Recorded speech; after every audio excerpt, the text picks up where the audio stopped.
Hello everyone, most welcome. एक बार फिर से एक नई क्लास में आप सभी का वेलकम, अभिनंदन। आज की हमारी जो क्लास है इसमें हम पढ़ेंगे जिनेंद्र कुमार का बाजार दर्शन, इसके एमसीक्यूज प्लस इसके क्वेश्चन आंसर्स प्लस इसका जो लेखक परिचय है वो हम पढ़ने वाले हैं। तो रोज की तरह आज भी आइए करते हैं शुरुआत। आप लोग आंसर देते जाइए, बहुत ही इंपॉर्टेंट क्वेश्चंस हैं। एक एक करके हम सारे कर लेते हैं सॉल्व, और ऐसे करके एक एक चैप्टर हम इस कैप्सूल सीरीज के तहत कवर करते जा रहे हैं। और बहुत ही जल्दी हमारा ये हिंदी का कंप्लीट कोर्स जो है वो होने वाला है, पूरा होने वाला है। और इसके बाद में हम इसकी लाइव क्लास भी शुरू कर देंगे, ताकि एक बार आपका कंप्लीट मैं अपडेट करा दूंगा। ठीक है, चलिए। तो बहुत ही शानदार क्लास होने वाली है, बहुत ही जानदार क्लास होने वाली है आज की इस क्लास में। पहला प्रश्न आपके सामने है, बाजार दर्शन का प्रतिपाद्य क्या है? आखिर इस लेसन के माध्यम से, इस पाठ के माध्यम से हमें क्या संदेश मिलता है? इसका प्रतिपाद्य क्या है? इसकी मुख्य शिक्षा क्या है? ऑप्शन एक है बाजार से लाभ कमाना, बाजारीकरण, बाजार जाने की सलाह, या बाजार के उपयोग की विवेचना। तो देखिए, सही आंसर रहेगा हमें बाजार के उपयोग की विवेचना की गई है। किस तरीके से बाजार का उपयोग करना है, कब करना है, कैसे करना है, कब नहीं करना, ये सारी चीजें इसमें बताई गई हैं। तो इस पाठ का मुख्य प्रतिपाद्य है बाजार के उपयोग की विवेचना करना। तो सही जवाब है ऑप्शन डी। ओके, चलिए। तो पहले प्रश्न का राइट आंसर है ऑप्शन डी। आप लोग रोज की तरह आंसर देते जाइएगा और क्लास को कंप्लीट देखिए, ताकि आपका जो भी डाउट है वो क्लियर हो जाए। और फिर भी अगर इस चैप्टर से रिलेटेड कोई भी डाउट रह जाता है तो आप क्वेश्चन जो है वो आप पूछ लीजिए कमेंट बॉक्स में। देखिए, दूसरा प्रश्न है कि बाजार का पोषण करने वाले अर्थशास्त्र को लेखक ने क्या कहा है? ऑप्शन एक है नीति शास्त्र कहा है, दो अनीति शास्त्र कहा है, तीन धर्मशास्त्र कहा है, या फिर समाज शास्त्र कहा है। ऑप्शन चार। तो बाजार का पोषण करने वाले शास्त्र को लेखक ने अनीति शास्त्र कहा है। सही आंसर है ऑप्शन ब। राइट आंसर है अनीति शास्त्र। याद रखिएगा, ये एक एक क्वेश्चन आपका ना कंप्लीट चैप्टर कवर करवा देगा, ध्यान रखना। और इसी में से ही प्रश्न बनेगा, बाहर कुछ भी नहीं जाने वाला है, इसलिए इसको ध्यान से समझ लीजिएगा। जितने भी प्रश्न बन सकते थे हमने पूरे यहाँ पे इंक्लूड करने की कोशिश की है। नेक्स्ट प्रश्न देखो, बाजार को शैतान का जाल किसने कहा है? लेखक ने कहा, पत्नी ने कहा, लेखक के मित्र ने कहा, या फिर स्वयं बाजार ने कहा? भाई, स्वयं बाजार अपने आप को शैतान क्यों कहेगा? कोई व्यक्ति, कोई वस्तु, कोई चीज अपने आप को शैतान थोड़ी कहेगी। तो किसने कहा था? लेखक के मित्र ने कहा था बाजार को शैतान का जाल। क्योंकि शैतान क्या करता है? शैतान बड़ा खतरनाक व्यक्ति होता है। वो अपने जाल में जिस तरीके से फंसाता है, वैसे ये बाजार जो है ये भी शैतान का जाल है। जो भी उस जाल के पास में नजदीक में जाता है उसको जकड़ लेता है। तो ये बाजार भी कुछ इसी तरीके से लोगों के साथ में करता है। नेक्स्ट प्रश्न देखिए, चौथा है कि बाजार दर्शन पाठ में लेखक ने किसका वर्णन किया है? ऑप्शन एक है उपभोक्तावाद का वर्णन किया है, दो है बाजार का जादुई प्रभाव दिखाया है, तीसरा है सांप्रदायिकता, और चौथा है उत्पादों का प्रभाव दिखाया है। तो देखो बच्चों, इस क्वेश्चन में आखिर बात किस चीज की हुई है कि लोग बाजार जाते हैं, वहां पे पैसा खर्च करते हैं, अनावश्यक चीजें उठा करके ले आते हैं।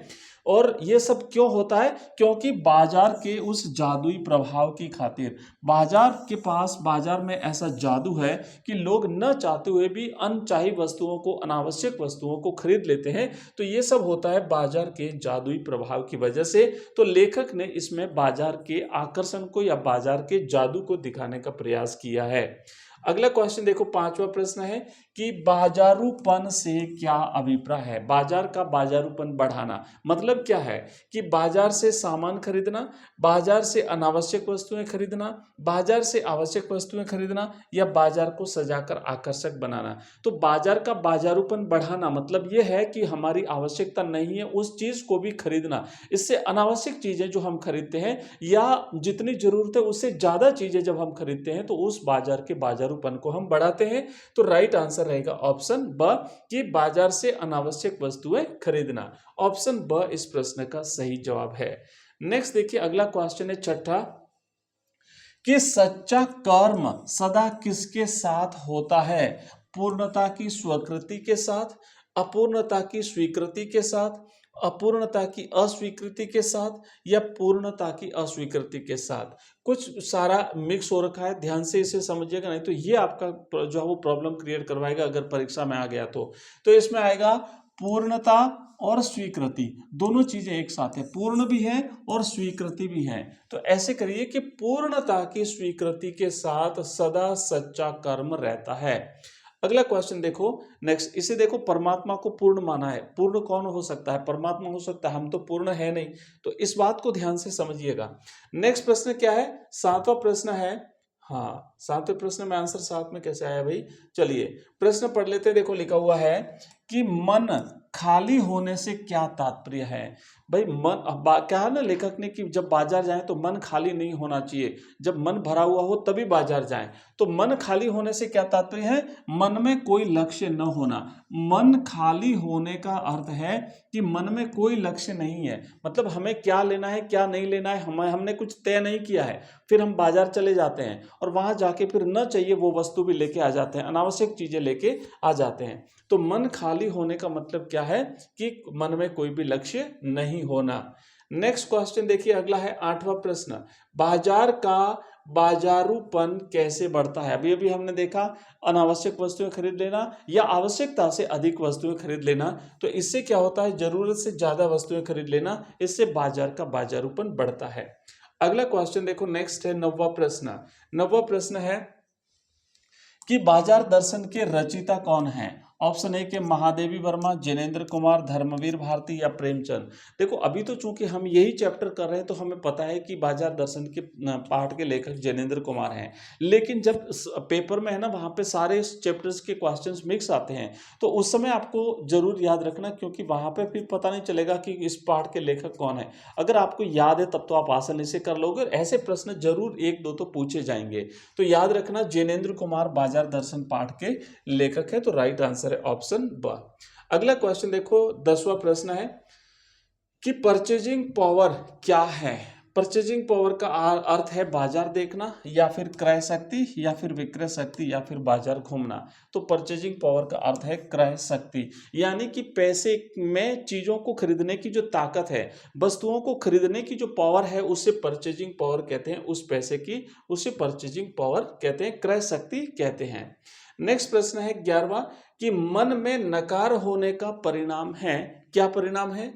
लोभ की जीत, लोभ की हार, आदमी की जीत या लोभ की जीत और आदमी की हार। तो मन में नकार से तात्पर्य है कि ऑप्शन डी इसका राइट आंसर रहेगा, लोभ की जीत, यानी लोभ जीत गया और आदमी हार गया, इसे कहते हैं लोभ की जीत, और मतलब मन में नकार होना। नेक्स्ट प्रश्न देखो 12वां है कि जैनेंद्र को किस रचना के लिए साहित्य अकादमी पुरस्कार मिला था? ऑप्शन एक है त्यागपत्र के लिए, दूसरा है पाजेब के लिए, तीसरा है मुक्तिबोध और चौथा है सुनीता। तो राइट आंसर रहेगा मुक्तिबोध के लिए जैनेंद्र कुमार को साहित्य अकादमी पुरस्कार से सम्मानित किया गया, नवाजा गया था। नेक्स्ट 13वां क्वेश्चन है कि बाजार दर्शन पाठ के अनुसार संसार में पूर्ण कौन है? पूर्ण कौन है? परफेक्ट कौन है? प्रकृति है, योगी है, परमात्मा है या मनुष्य है? तो भाई परमात्मा जो है वो पूर्ण है, बाकी कोई पूर्ण नहीं है इस प्रकृति में, बाजार दर्शन पाठ के अनुसार। राइट आंसर रहेगा ऑप्शन स। नेक्स्ट क्वेश्चन है कि परचेजिंग पावर से क्या तात्पर्य है? बेचने की शक्ति, कम खरीदने की शक्ति, सस्ता खरीदना या फिर पैसों के बल पर अधिक खरीदना और दिखाना। तो परचेजिंग पावर का मतलब होता है चीजों को क्रय करना, चीजों को खरीदना। तो राइट आंसर रहेगा ऑप्शन द, पैसों के बल पर ज्यादा चीजें खरीदना, दिखावा करना। जिसके पास ज्यादा पैसा है वो ज्यादा अपनी पावर दिखाएगा, पैसे की पावर। नेक्स्ट क्वेश्चन है कि जैनेंद्र कुमार का जन्म कब और कहां पे हुआ था? ऑप्शन एक है 1907 फर्रुखाबाद उत्तर प्रदेश, 1905 अलीगढ़ उत्तर प्रदेश, 1926 इलाहाबाद उत्तर प्रदेश और 1921 अरनिया बिहार में। तो भाई जैनेंद्र कुमार का जन्म 1905 अलीगढ़ में हुआ था, अलीगढ़ उत्तर प्रदेश में। अलीगढ़ अपने तालों के लिए जाना जाता है। राइट आंसर रहेगा ऑप्शन बी। नेक्स्ट प्रश्न देखो कि बाजार दर्शन जैनेंद्र कुमार की गद्य की कौन सी विधा है? हिंदी की जो विभिन्न विधाएं होती है जैसे कहानी, नाटक, निबंध, संस्मरण आदि आदि, तो उसमें से बाजार दर्शन पाठ किस में जाएगा? रेखा चित्र में है कि रिपोर्टाज में है कि निबंध में है कि कहानी में है? तो राइट आंसर रहेगा इसका ऑप्शन स, निबंध में जाएगा। तो ये एक निबंध है जैनेंद्र कुमार का। अगला क्वेश्चन देखो कि बाजार है कि शैतान का जाल। बाजार को शैतान का जाल कहने का क्या कारण है? मित्र ने बाजार को शैतान का जाल क्यों कहा है? क्योंकि लोगों को फंसाने के लिए माल सजा सजा करके वहां पे रखा जाता है। दुकानों पर लुटेरे बैठे हैं, नकली माल बेचना या बाजार में लूट खसोट। तो राइट आंसर रहेगा कि लोगों को फंसाने के लिए माल सजा सजा करके रखना। तो राइट आंसर है ऑप्शन इस क्वेश्चन का। अगला क्वेश्चन देखो है 18वां, बाजार की जादुई ताकत हमें कैसा बना देती है? आजाद, गुलाम, शैतान या खुशहाल। तो बाजार की जादुई ताकत भाई हमें गुलाम बना देती है, हम उसके आकर्षण में फंस जाते हैं और उसके गुलाम बन जाते हैं। राइट आंसर है ऑप्शन बी। नेक्स्ट प्रश्न है 19वां कि अगर हम जरूरत को तय कर बाजार में जाने की बजाय उसकी चमक दमक में फंस गए तो हमें सदा के लिए बेकार बना सकता है कौन? असंतोष, तृष्णा, ईर्ष्या या उपर्युक्त सभी। तो बच्चों इस क्वेश्चन का सही आंसर रहेगा उपर्युक्त सभी चीजें हमें जो है वो क्या कर सकती हैं? हमें पंगु बना सकती है, हमें जो है वो सदा सदा के लिए बेकार बना सकती हैं। नेक्स्ट क्वेश्चन देखो 20वां है कि पैसे की उस परचेजिंग पावर के प्रयोग में ही है, क्या है? क्रय शक्ति, पावर का रस, मन की शक्ति या मन की शांति। तो पैसे की परचेजिंग पावर में क्या है? पावर का रस है, आनंद आएगा, उसको रस मिलेगा। नेक्स्ट क्वेश्चन देखो 21वां कि लेखक के दूसरे मित्र शाम खाली हाथ वापस लौटे। खाली हाथ लौटने का क्या कारण था? कुछ भी नहीं लेके आए, क्या कारण था? ऑप्शन ए के परचेजिंग पावर नहीं था, 2 है मनी पावर नहीं था, मन पावर नहीं था या भुलक्कड़ थे। तो बच्चों करेक्ट आंसर इस प्रश्न का जो सही जवाब है वो है इसका ऑप्शन स, मन पावर नहीं था। मतलब बात ये थी कि एक्चुअली वो है ना, उन्होंने वो तय नहीं कर पाए कि क्या खरीदना है। मतलब अगर कुछ चीजें खरीद ली तो उन्होंने कहा कि भाई इसका मतलब बाकी चीजें छोड़ना हो गया। तो जो चीजें छोड़ दी वो ज्यादा मतलब उन्हें लगा क्या छोड़े क्या, तो वो तय नहीं कर पाए कि मुझे क्या लेना है और क्या नहीं लेना है, इसलिए ऑप्शन इसका राइट आंसर रहेगा स। नेक्स्ट प्रश्न है 22वां कि बाजार में एक जादू है और वह जादू किस रास्ते से काम करता है? मतलब कि बाजार में जो चीजें सजा सजा के जो रखी जाती हैं, आकर्षक ढंग से जो चीजें रखी जाती है, वो आखिर जो भी मनुष्य जो बाजार जाता है वो देखता कैसे उसको? तो वो उसको आंखों के जरिए देखता है और आंखों से ही वो आकर्षित करता है चीजें। चीजें जो है उसको आंखों के रास्ते ही काम करती है, तो वो आंख के रास्ते काम करता है। तो सही जवाब रहेगा ऑप्शन अ। नेक्स्ट प्रश्न देखो अगला है 23वां प्रश्न कि भगत जी पर बाजार का जादू नहीं चलता क्योंकि वे क्या हैं? संयमी हैं, स्वार्थी हैं, दयालु हैं या लालची हैं? भाई लालची भी नहीं है, वो दयालु भी नहीं है, वो स्वार्थी भी नहीं है। दयालु का तो नहीं कह सकते, लेकिन जो बाजार का जादू नहीं चलता उसका कारण है कि वो संयमी हैं, वो अपने आप पर कंट्रोल रखते हैं, अपने आप पर संयम रखते हैं। तो सही जवाब है ऑप्शन आ। नेक्स्ट प्रश्न देखो 24वां है कि बाजार के जादू की जकड़ से बचने का सीधा सा खाली हाथ न हो उपाय है। बाजार के जादू की जकड़ से बचने का सीधा सा उपाय क्या है ना? सीधा सा उपाय क्या है? इसको छोड़ो, ये कुछ पता नहीं कहां से प्रिंट हो गया। तो का सीधा सा उपाय क्या है? बाजार जाओ तो खाली हाथ ना हो। हाँ यहाँ का है, बाजार जाओ तो खाली हाथ ना हो, ये यहाँ लगेगा भाई, ठीक है ना, ये यहाँ पे लगेगा। बाजार जाओ तो खाली मन ना हो, बाजार जाओ तो खाली जेब ना हो, और बाजार कभी अकेले मत जाया करो। तो भाई इस प्रश्न का सही जवाब रहेगा कि बाजार जाओ तो मन खाली ना होना चाहिए। मन खाली नहीं होगा तो आप उस जादू की जकड़ से बच जाओगे। नेक्स्ट अब देखिए, अब बड़े प्रश्न कर लेते हैं, बहुत ही इंपॉर्टेंट क्वेश्चंस है और थोड़ा सा ध्यान से समझिए। पहला प्रश्न क्या है कि लेखक ने बाजार से ढेर सा सामान खरीद कर लाने और खाली हाथ लौटने वाले दोनों मित्रों के चिंतन में क्या अंतर बताया है? देखो इस निबंध में लेखक ने 2 मित्रों की बात करी है।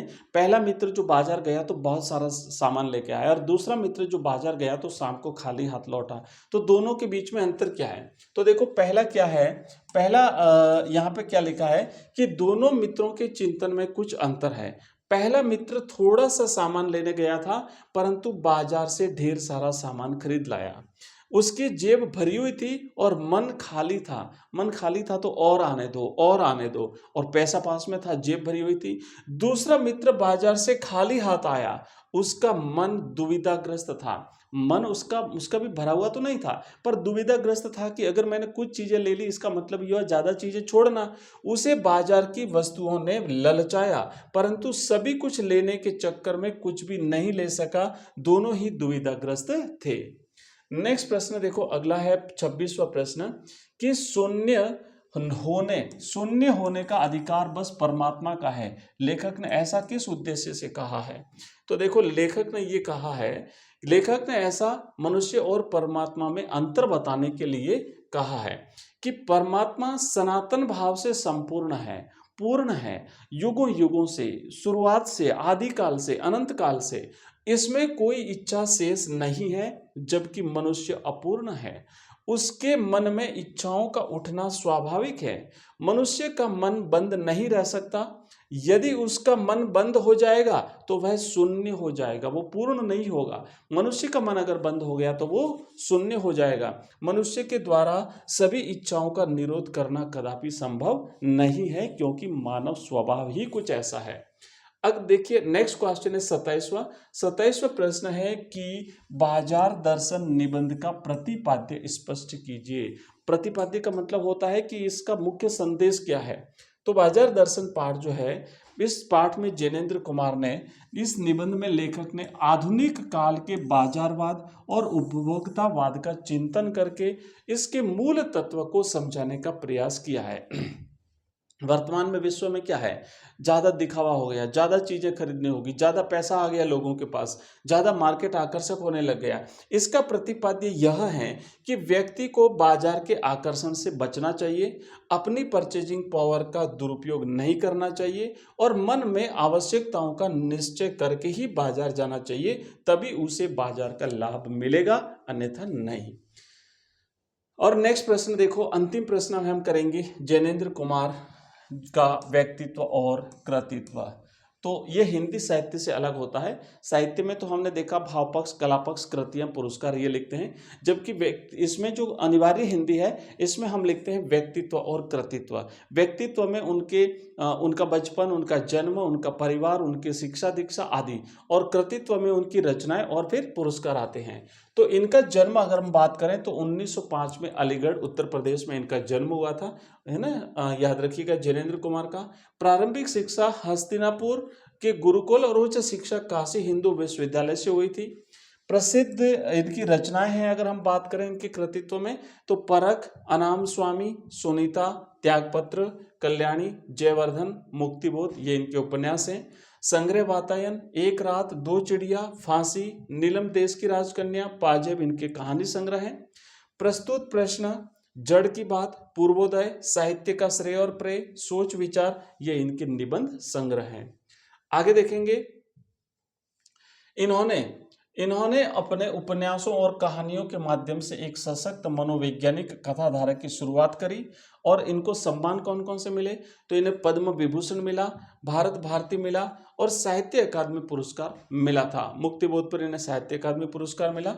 1990 में इनका देहांत हुआ।